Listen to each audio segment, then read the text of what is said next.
नमस्कार, news room में आप सभी का स्वागत है।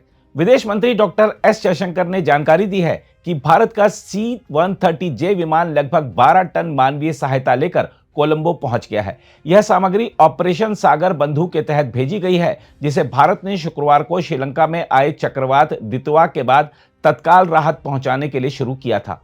इस भीषण चक्रवात में अब तक 80 से ज्यादा लोगों की मृत्यु हो चुकी है। जयशंकर ने एक्स पर लिखा, ऑपरेशन सागर बंधु आगे बढ़ रहा है। भारतीय वायुसेना का C-130J विमान लगभग 12 टन राहत सामग्री, जिनमें टेंट, तिरपाल, कंबल, स्वच्छता किट और रेडी टू ईट खाद्य सामग्री शामिल हैं, कोलंबो पहुंच गया है। इससे पहले शुक्रवार को राहत का पहला बड़ा जत्था भारतीय नौसेना के विमान वाहक पोत INS विक्रांत और युद्धपोत INS उदयगिरी द्वारा श्रीलंका पहुंचाया गया था। दोनों जहाज आवश्यक रसद लेकर कोलंबो पहुंचे और उन्हें श्रीलंकाई अधिकारियों को सौंप दिया। प्रधानमंत्री नरेंद्र मोदी ने भी एक्स पर शोक व्यक्त करते हुए कहा कि श्रीलंका में जान माल के नुकसान की खबर दुखद है और भारत अपने सबसे करीबी समुद्री पड़ोसी के साथ पूरी एकजुटता से खड़ा है। उन्होंने कहा कि राहत सामग्री और HADR यानी humanitarian assistance and disaster relief उपकरण तत्काल भेज दिए गए हैं।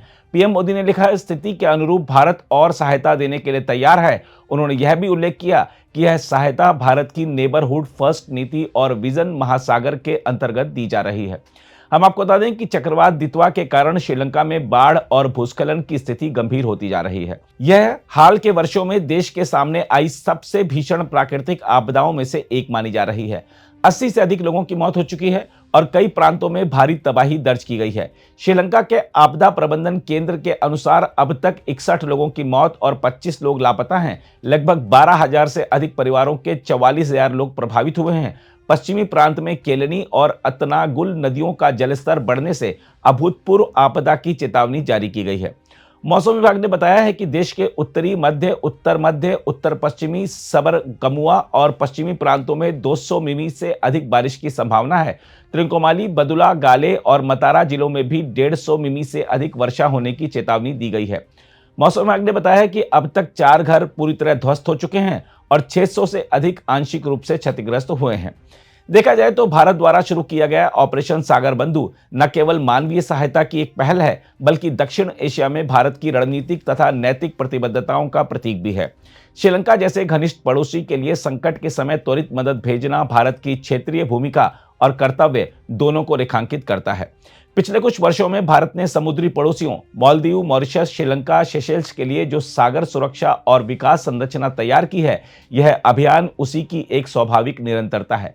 C-130J और नौसेना के दोनों प्रमुख पोतों से सहायता भेजना यह दर्शाता है कि भारत केवल वाणी से नहीं, बल्कि धरातल पर भी अपनी जिम्मेदारियां निभा रहा है।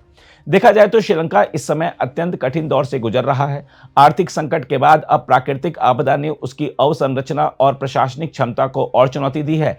ऐसे समय में भारत का आगे आना सिर्फ मदद नहीं, बल्कि क्षेत्रीय स्थिरता का प्रयास भी है, लेकिन इसके व्यापक भू राजनीतिक मायने भी हैं। हिंद महासागर क्षेत्र में चीन की बढ़ती सक्रियता के बीच भारत का नेबरहुड फर्स्ट सिद्धांत स्वयं को एक भरोसेमंद, त्वरित और संवेदनशील साझेदार के रूप में स्थापित करता है। श्रीलंका के लिए भी यह संदेश स्पष्ट है कि भारत संकट के समय सबसे पहले खड़ा होने वाला साथी है। भारत को इस दिशा में आगे भी अपनी क्षमता बढ़ाने की आवश्यकता है। HADR मिशन, तटीय निगरानी, क्षेत्रीय संवाद और आपदा प्रबंधन सहयोग जैसे क्षेत्रों में नेतृत्व कायम रखना होगा। प्राकृतिक आपदाओं के दौर में यह क्षमता न केवल मानवीय दृष्टि से महत्वपूर्ण है, बल्कि कूटनीतिक रूप से भी निर्णायक सिद्ध होती है। बहरहाल, ऑपरेशन सागर बंधु भारत की मानवतावादी कूटनीति, समुद्री रणनीति और पड़ोसी देशों के प्रति उसकी प्रतिबद्धता का सशक्त प्रतीक बनकर उभरा है। और यह सब भारत को क्षेत्रीय नेतृत्व की वह पहचान देता है जिसकी आज दक्षिण एशिया को सबसे अधिक आवश्यकता है। अगर आप भी लेना चाहते हैं देश दुनिया की तमाम जानकारी, तो आज ही सब्सक्राइब करें हमारे चैनल को। साथ ही नीचे दिए बेल आइकन को जरूर दबाएं ताकि हर अपडेट आप तक पहुंच सके।